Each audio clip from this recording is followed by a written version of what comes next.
Hola amigos, ¿se han preguntado alguna vez si gastar millones de dólares en animación para adaptar un videojuego clásico de hack and slash es realmente una apuesta arriesgada o podría ser más bien una bomba de tiempo?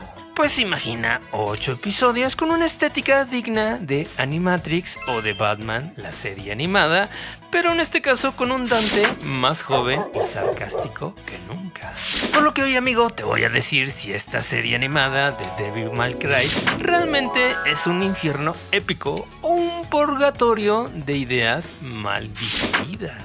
Donde, amigo, la mayoría de las adaptaciones, tanto en películas como en series de videojuegos, van desafortunadamente, pero tal vez esta serie sí se salve. Así que quédate, amigo, porque esto se va a poner re nerdo. Comenzamos con lo bueno de la serie animada Devil May Cry, en este caso, obviamente, la animación y el estilo visual. Porque, amigo, esta serie luce una animación fluida, vibrante, gracias al estudio Mir, quienes son precisamente los que nos regalaron la serie animada de La Leyenda de Korra o la película de The Witcher, Knife of the Wolf. Dado que la animación en los combates realmente es bastante espectacular, ver a Dante hacer piruetas mientras destroza demonios con algunos movimientos clásicos de los videojuegos, realmente verlos en animación resulta bastante agradable. Y esto se junta perfectamente bien con la música y la atmósfera. La elección de Rolling, precisamente de Limp Bizkit, como el tema de apertura nos arrastra de inmediato a esa era dorada de los 2000. Lo que agrega a esta serie animada un toque nostálgico y energético que muchos fans van a adorar, sobre todo si fueron de esa generación como un servidor. Y además, por si fuera poco, hay la colaboración de Evanescence precisamente en la banda sonora con su nuevo sencillo de Afterlife, lo cual le da un ambiente gótico que encaja perfectamente con la ambientación de Devil May Cry. Pero además de esto me parece que hay cierto respeto a la esencia del videojuego, aunque sí es verdad se arriesga un poquito en introducir ciertas novedades, pero me parece que hay bastante cariño por el material original, la esencia de Dante como cazador de demonios, esa actitud un tanto irreverente, aunque aquí es un poquito más tonta, se mantiene más o menos intacta y además que le agrega algunos guiños tanto a los videojuegos clásicos de Devil May Cry como inclusive algunos guiños a otros personajes de Capcom. Pero amigo, lo mejor de esta serie vendría siendo el capítulo 6.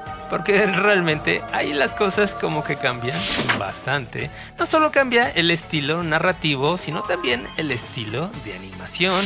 Y hasta diría yo un poquito el estilo y el ritmo de la serie en general. Así que aquí mi recomendación es que si veas los 5 primeros episodios, que realmente son buenos, pero digamos que hasta ahí dices, bueno, sí va bien, pero pues no es nada del otro mundo, pero espera ver el episodio 6 y ahí como que las cosas empiezan a cambiar.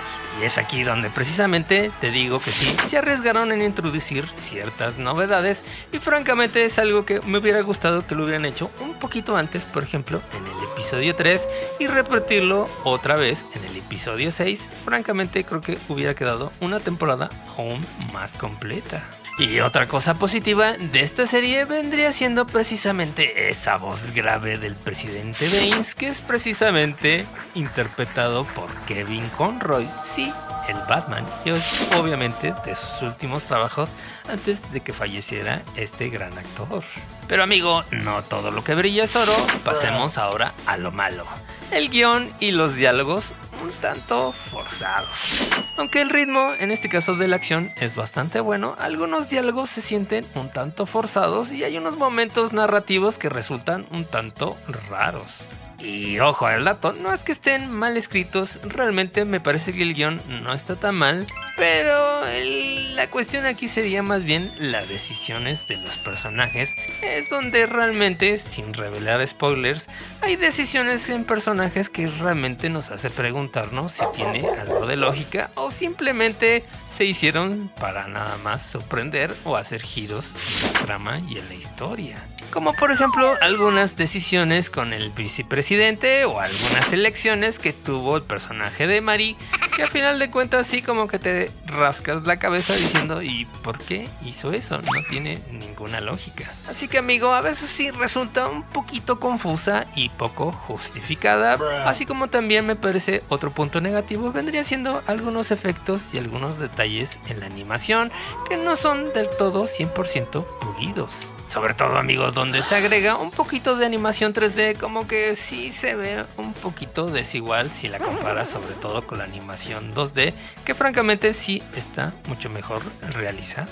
Y además amigo, un final un tanto agridulce, aunque a final de cuentas no me molestó tanto, pero sí a algunas personas les parecerá un poquito molesto. Muy bien, dicho esto, ahora pasemos a lo renerdo. Aquí es donde las cosas se ponen un tanto interesantes porque el actor Johnny John Batch, famoso por haber dado la voz de Nero en los videojuegos, ahora es Dante. Obviamente esto solamente se va a dar cuenta la gente que jugó los videojuegos en inglés y obviamente vio esta serie en inglés, dado que este es un choque que se genera un tanto curioso porque para algunos viene siendo una jugada bastante arriesgada. Ahora en cuanto a la fidelidad del lore y la innovación, diría que esta serie animada se adentra en lo que yo llamo el bootleg multiverse de Andy Shakar, que es precisamente una especie de mezcla de respeto al material original y esa audacia en explorar nuevos caminos. Dado que amigo, el resultado de Dante es un Dante mucho más joven y lleno de humor ácido, yo diría un tanto inocentón, pero yo no entiendo que es el Dante del año 1. Aunque claro amigo, algunos podrían decir que se desvía un poquito del espíritu rebelde y oscuro de los videojuegos. Así que en este caso creo que el cambio de tono se dio principalmente para atraer nuevos espectadores, aunque obviamente no sé, como los viejos fans de siempre van a sentir este cambio, pero digo, en mi caso no soy tan fan del videojuego como otros, pero sí lo entendí perfectamente como que este es el Dante del año 1 y apenas son sus primeros pasos, así que realmente no me molestó el tono del personaje. Así que amigo, en resumen, Devil May Cry, la serie animada en Netflix, es una apuesta bastante arriesgada, pero yo diría para mí bastante buena, dado que es una animación impresionante, una banda sonora que nos hace vibrar y nos hace transportarnos a esos años 2000 con ese estilo bastante bueno y dinámico visual, aunque de repente se vuelve medio locochón, sobre todo en el episodio 6,